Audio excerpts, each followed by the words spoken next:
No news only views. दोस्तों, आज का दिन जिस तरीके से देखा जाए कि डॉक्टर बाबा साहेब अम्बेडकर का जन्म दिन है और संविधान निर्माता डॉक्टर अम्बेडकर, संविधान के मुद्दे पे बहुत सारी बातें होती हैं और आज हमारे साथ हैं एडवोकेट सिद्धार्थ सेठ, युवा अधिवक्ता और संविधान की बहुत सारी जानकारियों के साथ आज हम इनसे चर्चा करने जा रहे हैं। सिद्धार्थ जी, आपका बहुत बहुत स्वागत है। नमस्कार। और नो न्यूज़ ओनली व्यूज़ के दर्शकों के बीच में जो पहला मुद्दा आता है, जो अभी लगातार कई बार चल रहा है, इस संविधान में जो लगातार संशोधन होते जा रहे हैं, उसके कारण संविधान की मूल आत्मा कहीं ना कहीं प्रभावित हो रही है। देखिए, संविधान एक ऐसा जीवंत कहना चाहिए ग्रंथ है जो मैं समझता हूँ हमारे राष्ट्र की और राष्ट्र के नागरिकों की वे ऑफ लिविंग को डिफाइन करता है। वो ना केवल एक स्वतंत्रता प्रोवाइड करता है, बल्कि हमें ये भी दर्शाता है कि हमारी कानून व्यवस्था या हमारे संविधान के जो 3 स्तंभ हैं, एग्जीक्यूटिव, लेजिस्लेचर और जुडिशरी, इसको किस दायरे में काम करना है और कैसे काम करना है। आप ये जानते हैं कि लॉ जो है, जब हम विधि की बात करें तो लॉ एक कांस्टेंट नेचर होता है। सोसाइटी के चेंज के साथ कानून भी बदलता है और इसीलिए अमेंडमेंट का भी प्रावधान रखा गया है। जैसा मैंने कहा कि संविधान के दायरे में सेपरेशन ऑफ पावर्स होती है, जिसमें जुडिशरी, एग्जीक्यूटिव और लेजिस्लेचर। लेजिस्लेचर लॉ बनाती है, एग्जीक्यूटिव उसको इम्प्लीमेंट करती है और जुडिशरी उसको इंटरप्रेट करती है, ये देखने के लिए कि जो संविधान की मूल भावना है या किसी कानून या उसके किसी अधिनियम और उसमें दिए गई कुछ नियम बनाए गए हैं, तो क्या वो नियम संविधान की मूल धारणा या जिस पर्पस से एग्जीक्यूटिव ने, लेजिस्लेचर ने कानून बनाया है, क्या वो करने में सक्षम है, क्या वो उसके ऑब्जेक्टिव और एम को फुलफिल कर रहा है कि नहीं। जब सोसाइटी में कुछ चेंजेस आते हैं, टेक्नोलॉजिकल डेवलपमेंट होता है या हमें समय के साथ आगे बढ़ना है, तो स्वाभाविक तौर पर कानून को बदलना उचित होता है और यही प्रावधान अमेंडमेंट के जरिए होता है। अभी पुराने पुराने लॉज को रिपील किया जाता है, नए लॉज बनाए जाते हैं, बट कई बार ऐसा होता है कि ये बनाने की एक्सरसाइज में कानून संविधान की मूल धारणा, जैसे बेसिक स्ट्रक्चर कहा जाता है, या जो हमारी बेसिक स्तंभ है संविधान के, जिसमें राइट्स और लिबर्टीज को भी इक्वली बैलेंस किया जाता है, अगर उसके विपरीत जाता है तो कानून में उसको चैलेंज किया जाता है। वो हाई कोर्ट में आता है, सुप्रीम कोर्ट में आता है। कानून की वैधानिकता, जिसको हम कहते हैं वायरीज ऑफ द मैटर, किसी भी प्रावधान का वायरीज चैलेंज करना, जिसे हम अल्ट्रा वायरीज ऑफ द कॉन्स्टिट्यूशन बोलते हैं या ultra वायरीज of the particular act, provision या नियम बोलते हैं। फिर उस पर बहस होती है और फिर कोर्ट डिसाइड करता है, संवैधानिक कोर्ट ये डिसाइड करता है कि क्या वाकई में जो कानून बना है या जो ऑर्डिनेंस पास हुआ है, कई बार ऑर्डिनेंस भी चैलेंज होते हैं, क्या वो संविधान की मूल धारणा के अनुरूप है या नहीं। अभी आपने जैसे कार्यपालिका, विधायिका और न्यायपालिका, इन तीन की बात की। चौथा स्तंभ भी है, एक है बिल्कुल। जो पत्रकारिता से जुड़ा है। बिल्कुल। अभी सोशल मीडिया पर जिस तरीके से एक उसको कसने की स्थिति सामने आ रही है कि सोशल मीडिया के लिए अलग अलग अभिव्यक्ति की स्वतंत्रता का मुद्दा जो है, जी। उस पर बात करने की कोशिश है हमारी कि क्या स्थितियां हैं, क्या इसकी स्वतंत्रता प्रभावित होगी आगे आगे। देखिए, अगर हम हमारे संविधान के अंदर अगर कोर्ट्स की हिस्ट्री को देखा जाए, तो कई ऐसे ऐतिहासिक न्याय दृष्टांत हैं जिसे हम और आप और जनता के बीच में आते हैं। उसी में एक बहुत इम्पॉर्टेंट कैटेगरी ऑफ केसेस हैं जो फंडामेंटल फ्रीडम ऑफ स्पीच को हाईलाइट करते हैं। जैसा कि आप जानते हैं, article 19(1)(a of the constitution of India, संविधान का अनुच्छेद 19(1)(a) का फ्रीडम ऑफ एक्सप्रेशन डिफाइन करता है। और उसी freedom of speech and expression में एक बहुत ही इम्पॉर्टेंट एस्पेक्ट है, जैसा आपने सही कहा, कि संविधान का चौथा स्तंभ है प्रेस। और प्रेस डिफाइन करता है कि आपकी फंडामेंटल लिबर्टीज और फ्रीडम की कितनी उपयोगिता है। और ये एक ऐसा स्तंभ है जो इन तीनों एजेंसीज या तीनों स्तंभ अगर सही तरीके से कार्य कर रहे हैं या नहीं, इस चीज को समाज के सामने उल्लेखित करता है, अति महत्वपूर्ण मुद्दों को लेके आता है। कानून बनता है जनता के लिए। गवर्नमेंट जब फॉर्म होती है तो संविधान के अंदर है, we the people of India give to ourselves this constitution. और जो गवर्नमेंट होती है उसको कहते हैं for the people, by the people and of the people.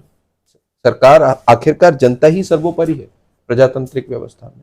और ऐसे में जनता को क्या कानून बन रहा है, क्या कानून नहीं बन रहा है, जनता की क्या समस्याएं हैं, क्या कानून जनता की समस्याओं के समाधान के अनुरूप है कि नहीं है, ये सब चीज प्रेस बता पाती है। अभी सिद्धार्थ भाई, एक कुणाल कामरा का एक मामला आया, जी पैरोडी थी उसकी।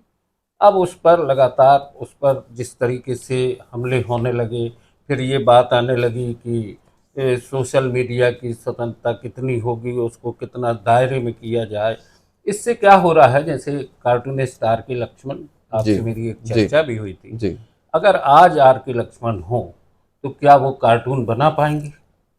उन पर किस तरीके की स्थिति बनेगी? सरकार अपने खिलाफ कुछ चाहती नहीं है, ऐसी स्थितियों में कानून में क्या प्रावधान? देखिए, सुप्रीम कोर्ट के विभिन्न न्याय दृष्टांत हैं और सब यही कहते हैं कि freedom of speech and expression एक बहुत इंपॉर्टेंट फंडामेंटल राइट है किसी भी डेमोक्रेटिक गवर्नेंस में।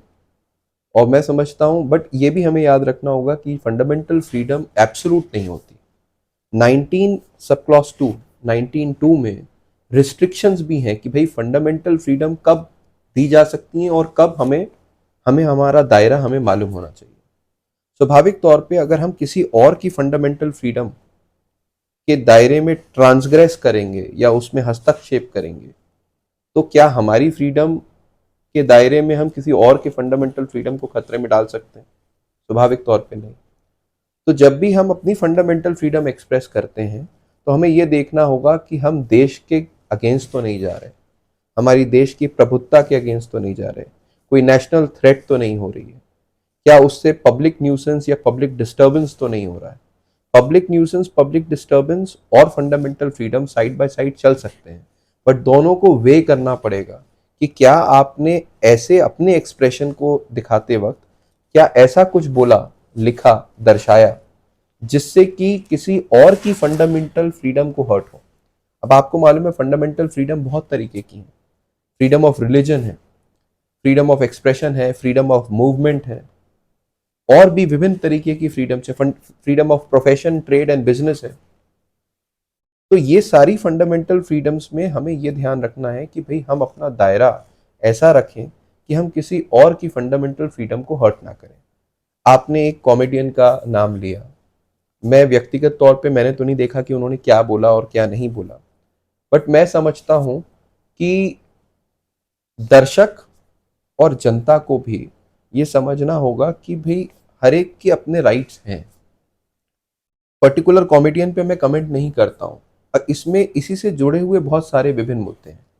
जब ऐसे कॉमेडियंस या ऐसे आर्टिस्ट कोर्ट में जाते हैं कि साहब हमारा फंडामेंटल फ्रीडम है, तो एक दलील हमेशा दी जाती है कि हम तो सिर्फ OTT प्लेटफॉर्म पे कर रहे थे, या दूसरा हम ये दलील देते हैं कि वो इन हाउस था, एक क्लोज रूम में लोग पैसा दे के आते थे, और जो लोग पैसा देते थे, जो जो लोग तैयार थे इस तरीके के ह्यूमर को अप्रिशिएट करने के लिए, ये सिर्फ उनके लिए था। बट इसमें यह भी समझना पड़ेगा कि भाई यूट्यूब के जरिए या किसी और अन्य माध्यम के जरिए अगर वो पब्लिक डोमेन में जा रहा है, आप वैसे तो कहते हैं कि this is only for adult viewership, but अगर वो पब्लिक सोशल डोमेन में आ जाए तो वो तो बच्चे से लेके एडल्ट तक सभी देखते हैं। तो इसमें पहले मुझे ऐसा लगता है कि सरकार को या एजेंसीज को कानून सख्त बनाने होंगे। जब कोई आदमी कोई प्राइवेट व्यूअरशिप की बात कर रहा है तो उसको उसके प्राइवेट व्यूअरशिप के तौर पे देखा जाए, तब फंडामेंटल फ्रीडम बिल्कुल दायरे में आती है कि भाई इस चीज को देखने के लिए आपने अपनी सहमति प्रोवाइड करी और वो एक आर्टिस्ट है, उसने अपना परफॉर्मेंस दिया। बट अगर वो सामाजिक दायरे में आ जाए और उसके रिपरकशंस ऐसे हों कि समाज के अन्य वर्ग, किसी पर्टिकुलर रिलीजियस कम्युनिटी के सेंटिमेंट्स या किसी पर्टिकुलर वर्ग के सेंटिमेंट्स हर्ट हो रहे हैं, तो स्वाभाविक तौर पे पब्लिक लॉ एंड ऑर्डर के जरिए सरकार उसमें एक्शन ले सकती है। बट फिर मैं कहूँगा कि चाहे वो सरकार हो, सरकार की एजेंसीज हो, हमें ये ध्यान रखना होगा कि फंडामेंटल फ्रीडम दी क्यों गई है। जब तक इंडिविजुअल व्यक्ति अपनी प्रतिभा का स्वतंत्र होके उसका उसको उसको लिव नहीं कर सकता है या उसको डिलीवर नहीं कर सकता है, तो मैं समझता हूं कि फिर ये संविधान में जो एक फ्रीडम वर्ड दिया गया है उसका, फिर मैंने जैसे कहा कि किसी भी कानून की उपयोगिता को समझने के लिए उसका शॉर्ट टाइटल देखते हैं। किसी भी एक्ट में हम कहते हैं शॉर्ट टाइटल, जो डिफाइन करता है कि ये एक्ट बनाया क्यों गया है, इसकी क्या जरूरत थी और फिर हमने क्या बनाया है, उसको कहते हैं aim and object of the act. तो इसीलिए मैं समझता हूं कि किसी भी चीज को हमें अगर समझना है या कोई भ्रांति है या कंफ्यूजन है, तो संविधान के मूल प्रावधान और जो एक्ट या अधिनियम बनाया गया है उसके एम एंड ऑब्जेक्ट को स्टडी करना आवश्यक है। सिद्धार्थ भाई, एक और चीज आती है, सरकार जिस तरीके से अपनी राजनीतिक सत्ता के लिए कहीं ना कहीं संविधान के कुछ सिद्धांतों का प्रयोग करती है, उनमें बदलाव करती है अपने आप को बनाए रखने के लिए, तो क्या ये इससे संविधान पर कुछ, संविधान के जो मूल सिद्धांत हैं उस पर असर पड़ता है? जैसे अभी आरक्षण का मुद्दा भी हम एक आपसे बात करें कि आरक्षण को लेके जो संविधान में प्रावधान दिए हैं, धर्मनिरपेक्षता के जो प्रावधान है कि भाई हमारा देश जो है धर्मनिरपेक्ष है, तो इसको लेके कहीं ना कहीं संविधान से बहुत सी अपेक्षाएं हैं और सरकार से भी होती है। देखिए, जैसा आपने कहा कि आपका मूल फोकस है अमेंडमेंट्स पे, कि क्या जो संशोधन हो रहा है वो सही होता है या गलत होता है। मैं पुनः दोहराऊंगा, अगर आप हमारी संवैधानिक इतिहास को देखें जो कि कोर्ट्स द्वारा लेट डाउन है, पार्लियामेंट और कोर्ट का जो रोल है, आप गोलकनाथ देखेंगे। गोलकनाथ से स्टार्ट हुआ केशवानंद भारती, मिनर्वा मिल्स, मेनका गांधी, और वो फॉलो करते करते 9th schedule, 10th schedule, are Coelho. जब हम इसमें पूरा एक विश्लेषण देखते हैं तो मैं समझता हूं कि एक बिल्कुल वृक्ष की तौर पर हमारे सामने स्थिति स्पष्ट होती है। और इन जजमेंट्स, इन ऐतिहासिक जजमेंट्स में हमारे देश ने यह देखा है कि हमारा संविधान कितना स्ट्रांग है और हमारे कोर्ट्स कितने स्ट्रांग हैं। आजकल आक्षेप तो बहुत लगते हैं, कारण यह है कि सोशल मीडिया के माध्यम से आजकल जो लोग पढ़ते हैं और जो समझते हैं वो सिर्फ उतना और समझना चाहते हैं जैसे आजकल सोशल मीडिया में रील हो गई है। वो 20 सेकंड की रील वाला जो कॉन्सेप्ट है वो इतना हावी हो गया है कि कोई विस्तृत जानकारी या विस्तृत तौर पे मूल उद्देश्य क्या है, उसकी रीजनिंग क्या है, कोर्ट्स ने उसको कैसे इंटरप्रेट किया, ये समझने में असक्षम हो जाते हैं। आज अगर आप देखें कि ये जो आपने कहा कि सरकार मिसयूज करती है, सरकार को भी ये समझना चाहिए, कोई भी सरकार हो, आज नहीं पहले भी, पहले इमरजेंसी आया था, इमरजेंसी को एक काला अध्याय जरूर देखा गया और उसके बाद उसके करेक्टिव मेजर्स भी हुए। सरकार कितनी ही स्ट्रांग क्यों ना हो, कोर्ट्स उससे ज्यादा स्ट्रांग थे और यही हमारे संविधान की ताकत है। आपने देखा है बड़े बड़े इलेक्शन सेट असाइड कर दिए गए, नए चुनाव हुए, पार्लियामेंट भंग हो गई। कई बार ऐसी स्थिति बनती है कि विधानसभा में विधानसभा अध्यक्ष कानून के या संविधान के दायरे में कई बार उनके इंटरप्रिटेशन के हिसाब से नहीं चलते हैं। कोर्ट सख्त रवैया अपनाती है और डायरेक्शन देती है कि भाई आप विधानसभा अध्यक्ष हैं, विधानसभा में डेमोक्रेटिक सिस्टम कैसे गवर्न करेगा इसको कोर्ट बताते हैं। अभी हाल ही में एक फैसला हुआ जिसमें गवर्नर की पावर्स बताई गई, लेफ्टिनेंट जनरल जो यूनियन टेरिटरीज में है उनको किस दायरे में रह के काम करना है, उनका कितना रोल है और कितना हस्तक्षेप है ये भी बताया गया, गवर्नर्स के रोल बताए गए। ऐसे ही अलग अलग कॉन्स्टिट्यूशनल एजेंसीज और उनकी फंक्शनरीज की वर्किंग को भी कोर्ट अपने कॉम्पिटेंस के हिसाब से अपने दायरे में रहकर उसको डील करता है। सिद्धार्थ भाई, संविधान के मुद्दे पर जब भी चर्चा की जाए तो बहुत विस्तार से होती है और ये निश्चित है कि संविधान हर नागरिक को सुरक्षा देता है बिल्कुल। और संविधान से ज़्यादा शक्तिशाली और कुछ नहीं है। आप संविधान के दायरे में रहते हुए एक स्वतंत्र देश के नागरिक अपनी सारी ज़रूरतों और जीवन से जुड़ी हर स्थिति में संविधान आपके साथ है, ये भरोसा हर व्यक्ति को होना चाहिए। जी। और आज जिस तरीके से डॉक्टर अंबेडकर की जयंती पूरा देश मनाएगा, तो हमें भी यह उम्मीद है कि लोग संविधान के सारे दायरे में रहते हुए एक धर्मनिरपेक्ष भारत की कल्पना को साकार करेंगे।